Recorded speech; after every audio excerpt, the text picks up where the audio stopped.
আগামীতে বুড়িমারি এক্সপ্রেস বুড়িমারি থেকে চলবে, সেই ব্যবস্থা তারা করবে।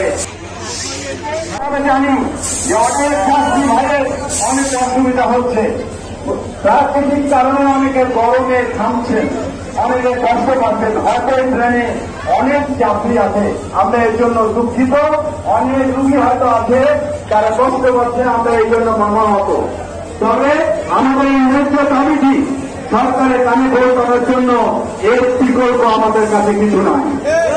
তাই আগামীতে যেন আমাদের দাবি বাস্তবায়ন করে এই সরকার, তার জন্য আমরা এই অবস্থান কর্মসূচি পালন করছি এবং সরকারকে একটা নির্দিষ্ট সময় আমরা বেঁধে দিতে চাই, যাতে করে আমাদের এই ন্যায়ের দাবি, এই ন্যায্য দাবি সরকার পূরণ করে এই অঞ্চলের মানুষকে বৈষম্যহীনতার হাত থেকে রক্ষা করে, এই অঞ্চলের মানুষকে সুযোগ করে দেয় সরাসরি।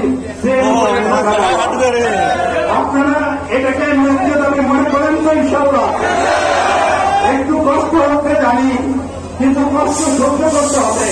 আমাদের অনেক ছাত্র জনতা প্রাণ দিয়ে সেই স্বৈরাচারী সরকারকে উচ্ছেদ করেছে। এই বৈষম্য নিরোধের জন্য তারা আন্দোলন করেছিল। আমরা অনেক বড় 2 ঘন্টা কষ্ট করতেছি, তাই না? তার তুলনায় ওদের যে খুবই সামান্য।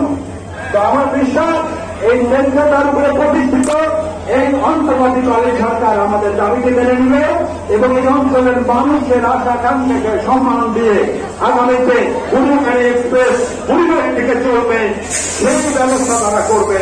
এই আশা